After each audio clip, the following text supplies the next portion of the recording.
Hello viewers, welcome to School Ventures Educational Channel. We bring you renowned educationists, edupreneurs who are going to discuss about the updates, problems and solutions related to education industry. To receive such informative videos, please like, share and subscribe to our channel.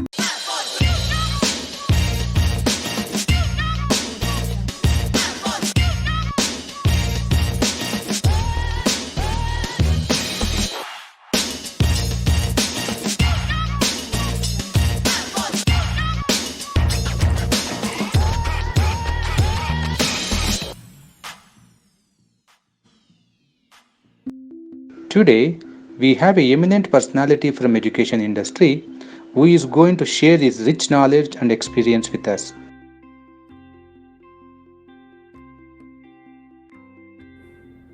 Hello everybody. Often nowadays I encounter with this question, but it's quite often. What is the question? What is the purpose of Indian education? Many times I put this question to myself, but majority of the times I don't get a clear answer. Sometimes I end up in confusion and sometimes I end up in chaos. Do you also encounter similar kind of an experience? I asked one of my learned friends who is a professor in a university. I asked him because I don't know the answer.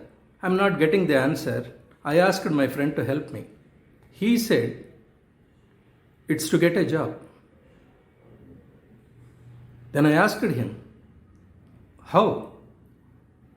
Because a job gets me financial security, a job gives me social security, I get married, and then now I can live my life very comfortably. So I assumed that he would also produce children, send them to educational institutions, they also get degrees, they get a job, they get married, and then so on and so forth. He contributes to the perpetuation of this current educational system. Is it the real purpose? I must go to answer this. I must go to the real genesis of this Indian education. 1800s, that is the time the Britain was experiencing industrial revolution. That is also the time they entered into Indian operations. Large number of Britishers, along with their families, they came to India to work in the establishments, organizations governed by the British, and even in Indian enterprises also. They encountered a great difficulty, that was communication. They know English. Here people do not know English. How to communicate with each other? Apart from that, Indian people are speaking 100 different languages in each region, probably 1,000 customs in each zone. That was a difficult situation for the Britishers to experience. Britain government then summoned Thomas Babington Macaulay, Sir Thomas Babington Macaulay, who was a very high intellectual with an IQ of 182. He was summoned and asked him to find a solution for this problem. Macaulay came to India, stayed here for 4 years, and then, but he went back to Britain. In one line, he suggested a solution. What was that? Introducing English with British education in Indian schools. That was the solution he found out. But what kind of an education is needed to serve the purposes of the Britain? STEM is given major priority: sciences, technology, engineering, and then mathematics. These 4 subjects were given great priority because they needed workers in Britain industrial establishments to contribute to the industrial revolution They need people who are good in these subjects. But what kind of jobs they were offering to Indians with this education? They need people who sit in a place without thinking. If any order is to be given by superiors, they have to carry out very loyally and very diligently to the point. They do not want Indians to have a thinking capacity or original individual thinking capacities. So, to serve this purpose, STEM education was introduced. Humanities were given next place to STEM. Humanities, to some extent, humanities were taught, but greatly neglected subjects were art-related subjects. So, art means it's original, it's thinking, it's a thing to exhibit. All capacities of a human brain, they can be very well exhibited in the form of an art. But that was given a last priority by the British while introducing the education system in India. Britain. With this, their purpose is served.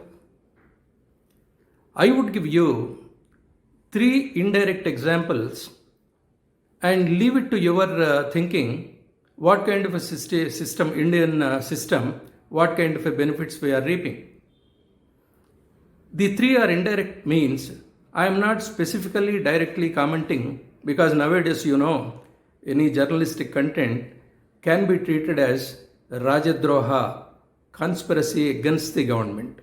Under 124A of Criminal Procedure Code, you can be even charged. Oh, I am careful, little bit careful. So, the first example which I am giving to you is, in a forest, the king lion summoned all animals and he wanted to conduct a test to elect few animals as ministers in his cabinet.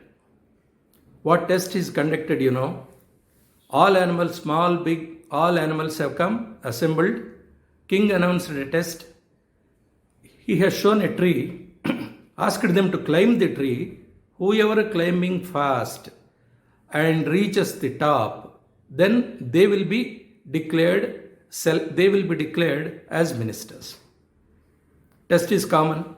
Elephant is there, rhino, hippo, monkey, all kinds of animals are there. Then it's common guess, when the test completed, a squirrel and then a monkey went to reach the top of the tree and they were declared as ministers. But how do you judge the strength of a person with a simple test, with a single test, that to a common test, wherein the competencies of groups is different? Animals, some are strong on water, some are strong on air, and some on land. You have given a common test. The current testing system is exactly similar to that. You are not going by individual competencies. You are going by common information which you are feeding to everybody irrespective of their requirements, talents, and interests. I am going to the second example. In an engineering college, there was a strict discipline rule.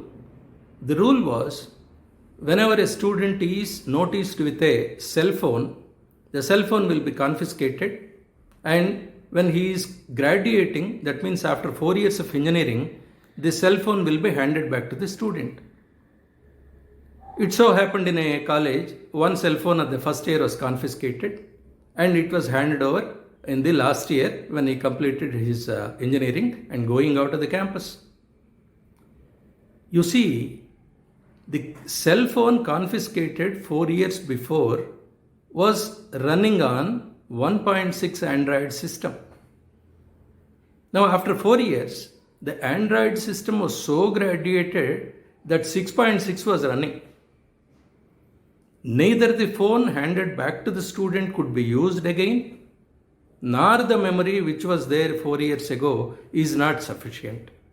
So everything has become obsolete.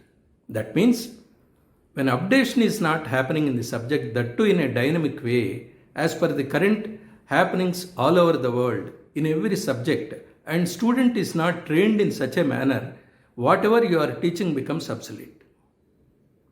The third example, I go to the third example. Two mothers during the cave age, they met each other. I'm talking about a cave age. One mother asked the other, what your son is doing? Then the mother replied, he is a hunter. Earlier he was hunting small animals. Now he has become a little experienced. He is now hunting an elephant. The mother said, wonderful. He is doing some useful activity. What your son is doing, the other mother asked. Then this mother said, no, he has become a very hopeless fellow, very useless person he turned out to be. He goes into a cave. Whole day he writes pictures. He draws pictures on the cave, walls of the cave. He has become really useless. Don't ask about him. See, pictures on the caves have given the indications of advancement of civilizations. With those pictures, how civilization progressed right from Harappa Mohenjo-daro period till recent days, the clue came from the cave art. And you are thinking, no, that's a useless thing. That's how art is neglected. You are not allowing anybody to make a mistake and learn from the mistake and become perfect. That opportunity is lost. Apart from that, you are not allowing anybody to commit a mistake. If mistake is committed, you are heckled, you are not treated at par with other students. So student is really baffling to make a mistake. Consciously he is controlling himself to not to make a mistake. That means his thinking power is we have totally locked his thinking power. We are not allowing him to express himself. So, my friends, with these three examples, I am leaving these thoughts to you. When you go back and again start thinking about this, you would certainly end up with my kind of a situation what I am encountering while putting myself this kind of a question. Signing off here, promising you that I would come back with yet another interesting, inspirational video in education. Until then, thank you and goodbye. To receive more informative videos, please like, share and subscribe to our channel.